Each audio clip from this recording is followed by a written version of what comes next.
Assalamu alaikum students, I am Afsha Ishtiaq, your online teacher for the subject of chemistry. Dear students, today we are going to start our lecture number 14 and today we are going to start our lecture number 14 as well as our new chapter number 6, which is solutions. So first of all we will discuss a little introduction of solutions. Solutions are homogeneous mixture of two or more components.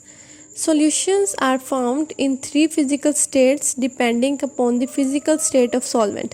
जिस तरह का हमारे पास solvent होगा, solvent solid है तो solution solid होगा, solution liquid है solution liquid होगा, सॉल्यूशन गैस है तो गैसियस सॉल्यूशन जो होगा हमारे पास प्रेजेंट होगा. तो इस तरह से थ्री स्टेट्स ऑफ मैटर हैं तो थ्री टाइप्स ऑफ सॉल्यूशन जो है वो हमारे पास प्रेजेंट होते हैं. For example, alloy is a solid solution, sea water is a liquid solution and air is a gaseous solution. Depending upon the type of solution, depending upon the type of state, there are 9 type of solutions. Gas mix हो रहे हैं, gas liquid mix हो रहे हैं, gas solid mix हो रहे हैं, liquid है, लिक्विड में गैस है, लिक्विड में सॉलिड है, सॉलिड है, सॉलिड लिक्विड है, सॉलिड है, सॉलिड गैस है. तो इस तरह से हमारे पास जो है वो different types of solutions present होते हैं. तो सॉल्यूशंस फिर क्या है? होमोजीनियस मिक्सचर्स हैं of two or more component. जब भी हम एक या एक से ज़्यादा कंपोनेंट्स को मिक्स करेंगे तो हमारे पास क्या चीज़ बनती है? सॉल्यूशंस कहते हैं उन्हें.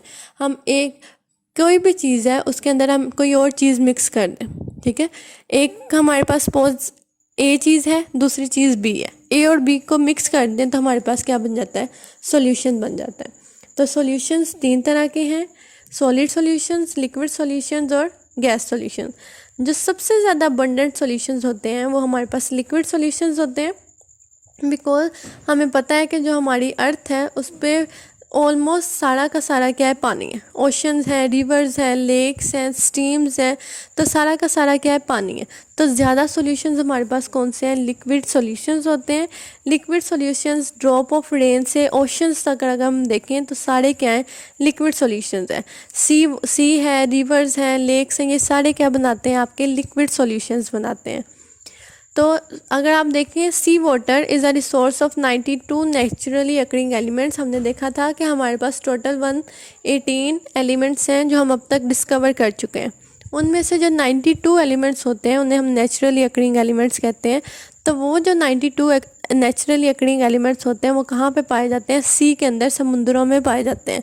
तो समुंदर सी जो होते हैं वो 92 एलिमेंट्स का क्या है? सोर्स है. उनके अंदर सी के अंदर ये 92 एलिमेंट्स जो होते हैं वो प्रेजेंट होते हैं. तो यहाँ से हमने अपने थोड़े से इंट्रोडक्शन को डिस्कस किया है. नेक्स्ट हमारे पास छोटी छोटी सी डेफिनेशन है. सबसे पहले है solution. A solution is a homogeneous mixture of two or more substances. Homogeneous मतलब आप सेम टाइप ऑफ, या होमोजीनियस मतलब आप उनको प्रॉपरली मिक्स कर रहे हैं. तो जो दो कंपोनेंट्स के साथ सॉल्यूशन बन रहा है उसे हम क्या कहते हैं? सॉल्यूशन कहते हैं. The boundaries of the components can not be distinguish. मतलब कि अगर हम अभी एग्जांपल ले रहे थे, एक है ए और एक है बी. एक ए कंपोनेंट है, एक है बी कंपोनेंट. जब हमने दोनों को मिक्स कर दिया तो हमारे पास एक सॉल्यूशन बन गया जिसके अंदर ए भी प्रेजेंट है, बी भी प्रेजेंट है. तो जब सॉल्यूशन बन गया तो हम ए को और बी को डिस्टिंग्विश नहीं कर सकते कि इस सॉल्यूशन के अंदर ए कौन सा है और बी कौन सा है. तो सॉल्यूशन जो होता है वो दोनों की मिक्सिंग से बन रहा होता है. For example, air we breathe is a solution of several gases. Air के अंदर ऑक्सीजन गैस भी है, नाइट्रोजन गैस भी है, हाइड्रोजन गैस भी है. इतनी ज़्यादा गैसेस प्रेजेंट होती है. तो आप एक एक को पकड़ के तो स्मेल नहीं कर सकते ना, ये एक एक को पकड़ के ब्रीथ तो नहीं कर सकते. तो एयर जो है वो मिक्सचर है गैसेस का. तो इस तरह से हम उनके कंपोनेंट्स को डिस्टिंग्विश नहीं कर सकते. Brass is a solid solution of zinc and copper. Sugar dissolve in water is an example of liquid solution. तो सॉल्यूशंस होते हैं वो डिफरेंट टाइप्स के होते हैं. Solid, liquid. सॉल्यूशंस जो होते हैं वो होमोजीनियस मिक्सचर्स होते हैं. सॉल्यूशंस को हम डिस्टिंग्विश नहीं कर सकते. सॉल्यूशंस जो होते हैं वो ऑलमोस्ट एवरी जगह पे प्रेजेंट होते हैं. लेकिन जो सॉल्यूशंस होते हैं और जो प्योर लिक्विड होता है, सिंपल लिक्विड और जो सॉल्यूशंस होते हैं उनको हम सेपरेट कर सकते हैं, उनको हम डिस्टिंग्विश कर सकते हैं. कैसे कर सकते हैं? हम जो हमारा एक फ़िज़िकल मेथड है वेपोरेशन, उसके ज़रिए से हम अपने प्योर लिक्विड और आपका जो सॉल्यूशन है उसमें डिस्टिंग्विश कर सकते हैं। जब हम एवेपोरेशन करते हैं तो जो प्योर लिक्विड होता है वो सारा का सारा एवेपोरेट कर जाता है। फॉर एग्जांपल वाटर है, वाटर के अंदर हमने कोई चीज़ ऐड नहीं की तो वाटर क्या है, प्योर लिक्विड है। ठीक है, एक ग्लास के अंदर हमने वाटर ऐड किया हुआ है, दूसरे ग्लास के अंदर हमने वाटर के अंदर साल्ट को मिक्स करके रखा हुआ है। तो एक सॉल्यूशन है साल्ट और वाटर का, और एक प्योर लिक्विड है जो हमारे पास सिर्फ वाटर है। इन दोनों को हम डिस्टिंग्विश करना चाहते हैं कि आपके सामने रखा हुआ है, ये तो मुझे पता है कि मैंने साल्ट ऐड किया, आपको नहीं पता। अब मैं आपसे कहूँ डिस्टिंग्विश करें कि प्योर लिक्विड कौन सा है और साल्ट सॉल्यूशन कौन सा है, तो आप क्या करेंगे, एवेपोरेशन का प्रोसेस करवाएंगे। एवेपोरेशन में क्या होगा कि सारा का सारा जो लिक्विड होगा वो क्या कर जाएगा, एवेपोरेट कर जाएगा। जिसके पीछे कोई चीज़ नहीं बचेगी वो क्या होगा, प्योर लिक्विड होगा। जिसके पीछे कोई रेजिड्यू बच जाएगा, कोई चीज़ बच जाएगी, वो क्या होगा, आपका सॉल्यूशन होगा। क्योंकि उस सॉल्यूशन के अंदर आपने साल्ट को मिक्स किया था, तो वाटर जो होगा वो तो एवेपोरेट कर गया, लेकिन जो साल्ट है वो क्या कर जाएगा, नीचे सेटल डाउन हो जाएगा कंटेनर के अंदर। तो यहाँ से हमने देखा कि हम अपने सॉल्यूशंस को और जो हमारे प्योर लिक्विड्स हैं उनको सेपरेट कर सकते हैं by the process of evaporation. अगर कोई रेजिड्यू ना रहे तो इसका मतलब है वो प्योर लिक्विड है। अगर रेजिड्यू बच जाए किसी सॉल्यूशन के अंदर तो इसका मतलब है वो क्या है, आपका सॉल्यूशन है। लेकिन जो सॉलिड सॉल्यूशंस होते हैं वो भी आपके होमोजीनियस मिक्सचर्स ही होते हैं, लेकिन आप उसको एवेपोरेशन के प्रोसेस से डिस्टिंग्विश नहीं कर सकते।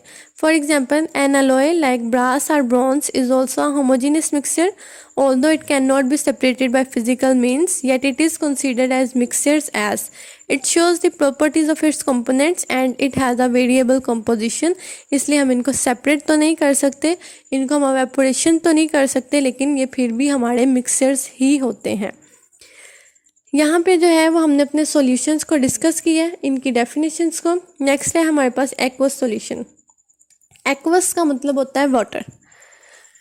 तो एक्वस सॉल्यूशंस दो solutions which is formed by dissolving a substance in water. जब भी आप किसी भी सॉल्यूशन को बनाएंगे और आप पानी को इस्तेमाल करेंगे और पानी के अंदर कोई चीज़ डालेंगे तो जो सॉल्यूशन बनेगा उस सॉल्यूशन को हम क्या कहते हैं, एक्वस सॉल्यूशन। तो एक्वस सॉल्यूशन में जो वाटर होता है वो हमेशा एक्सेस में होता है, लार्ज अमाउंट में होता है, और जो चीज़ हम ऐड करवा रहे हैं, फॉर एग्जांपल हम शुगर ऐड करवा रहे हैं, साल्ट ऐड करवा रहे हैं, वो क्या होते हैं, स्मॉल क्वांटिटीज़ में होते हैं। फॉर एग्जांपल हम एक ग्लास ले रहे हैं, उस ग्लास को हमने फुल वाटर उसके अंदर हमने ऐड किया, उस वाटर के अंदर हम क्या कर रहे हैं, 1 टेबलस्पून शुगर ऐड कर रहे हैं। ठीक है, तो ये शुगर हम वाटर के अंदर ऐड कर रहे हैं, तो इसका मतलब क्या है कि ये क्या है, एक एक्वस सॉल्यूशन है। तो इसके अंदर हमने देखा कि वाटर जो है वो लार्ज अमाउंट में है और शुगर जो है वो हम 1 टेबलस्पून जो है वो ऐड कर रहे हैं। तो ऐसा कोई भी सॉल्यूशन जो वाटर से बने, ऐसे सॉल्यूशन को हम क्या कहते हैं, एक्वस सॉल्यूशंस कहते हैं। The solutions which is formed by dissolving a substance in water is called as aqueous solutions. In aqueous solution, water is always present in greater amount and termed as solvent. For example, sugar in water and table salt in water. Aqueous solutions are most used in laboratories. Water is called as universal solvent because it dissolves majority of compounds present in the earth crust. Water के अंदर ही almost जो है वो सारे solutions हम prepare करते हैं, तो इसलिए वाटर क्या है, हमारा यूनिवर्सल सॉल्वेंट, और इसे हम क्या कहते हैं, ऐसे सॉल्यूशंस को एक्वस सॉल्यूशंस कहा जाता है। यहाँ पे हमने एक्वस सॉल्यूशंस की डेफिनेशन को डिस्कस किया। नेक्स्ट है हमारे पास सोल्यूट। हम सॉल्यूशंस बना रहे हैं तो सॉल्यूशंस में 2 कंपोनेंट्स हम ऐड कर रहे हैं, कंपोनेंट ए और component B. The component of solution which is present in smaller quantity is called as solute. तो सॉल्यूशन के अंदर वो कंपोनेंट जो आप स्मॉलर क्वांटिटी में यूज़ कर रहे होते हैं उसे हम क्या कहते हैं, सोल्यूट। और सोल्यूट को हमेशा सॉल्वेंट के अंदर ऐड किया जाता है ताकि सॉल्यूशन बनाया जाए। फॉर एग्जांपल अभी हम एग्जांपल ले रहे थे वाटर की और टेबल स्पून ऑफ शुगर की। हमने वाटर लिया, वाटर जो है वो लार्ज क्वांटिटी में, ठीक है, और टेबल स्पून शुगर जो है वो स्मॉल क्वांटिटी में। हम 1 टेबल स्पून ले रहे हैं, 1 चम्मच ले रहे हैं शुगर का, उसे पानी के अंदर ऐड करें। तो जो शुगर है वो हमारी क्या है, सोल्यूट है, जिसे हम क्या कर रहे हैं, स्मॉल क्वांटिटी के अंदर ऐड कर रहे हैं।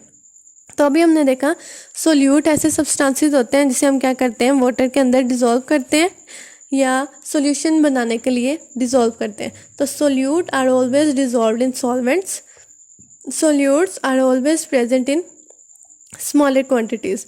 For example, अगर हम डेफिनेशन देखें यहाँ पे, the component of a solution which is present in smaller quantity is called as solute. A solute is dissolved in a solvent to make a solution.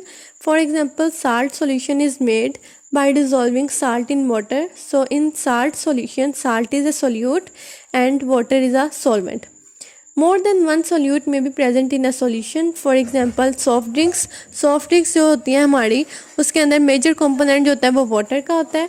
बाकी जो सब्सटेंसेस होते हैं like sugar, carbon dioxide, salts जो होते हैं वो हमारे solutes होते हैं क्योंकि वो लेस क्वांटिटी में हमारे पास प्रेजेंट होते हैं.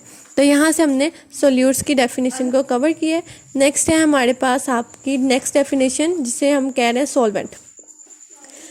अभी हमने सॉल्यूशन डिस्कस किया था, तो एक कंपोनेंट था जो स्मॉलर क्वांटिटी में था और एक कंपोनेंट होगा जो लार्जर क्वांटिटी में होगा. तो वो कंपोनेंट जो सॉल्यूशन बनाने में लार्जर क्वांटिटी में प्रेजेंट होता है, ऐसे कंपोनेंट को हम क्या कहते हैं, सॉल्वेंट कहते हैं. सॉल्वेंट जो होते हैं वो हमेशा सॉल्यूट्स को अपने अंदर डिज़ोल्व करवाते हैं. फॉर एग्जांपल अगर हम लें एग्जांपल, अभी हम वही एग्जांपल को रिपीट करें, जैसे हम ग्लास ऑफ वाटर के अंदर हम अपनी शुगर ऐड करवा रहे थे, तो शुगर क्या था, स्मॉलर क्वांटिटी में था, तो वो क्या था, सोल्यूट था. अब हम वाटर की बात कर रहे हैं, तो वाटर क्या है, लार्ज क्वांटिटी में प्रेजेंट है. पूरा एक ग्लास है पानी का जिसके अंदर हम 1 टेबल स्पून जो है वो शुगर का ऐड करवा रहे हैं. तो ग्लास ऑफ वाटर क्या है, हमारा सॉल्वेंट है जो लार्जर क्वांटिटी में प्रेजेंट है, और जो टेबल स्पून ऑफ शुगर है वो क्या है, हमारा सोल्यूट है क्योंकि वो स्मॉलर क्वांटिटीज़ में प्रेजेंट होता है. तो सोल्यूट्स जो होते हैं वो हमेशा सॉल्वेंट में डिज़ोल्व होते हैं और सॉल्वेंट जो होते हैं वो हमेशा सोल्यूट्स को डिज़ोल्व करते हैं. तो यहाँ से अगर हम इनका डिफरेंस देखें तो solutes are always present in smaller quantity and solvents are always present in larger quantity. Solutes are always dissolve in solvents and solvents always dissolve solutes. For example, soft drinks की हम example ले रहे थे, तो water soft drinks में ज़्यादा quantity में है, तो वाटर क्या सॉल्वेंट है और बाकी सब्सटेंसेस जो हैं वो आपके सोल्यूट्स हैं. तो यहाँ से हमने अपने लेक्चर नंबर 14 को वाइंड अप किया. आपके असाइनमेंट का क्वेश्चन नंबर 9 to 14 जो है वो इसी लेक्चर को कवर कर रहा है, उसको आपने इस लेक्चर के लिए सॉल्व कर लेना. Thank you.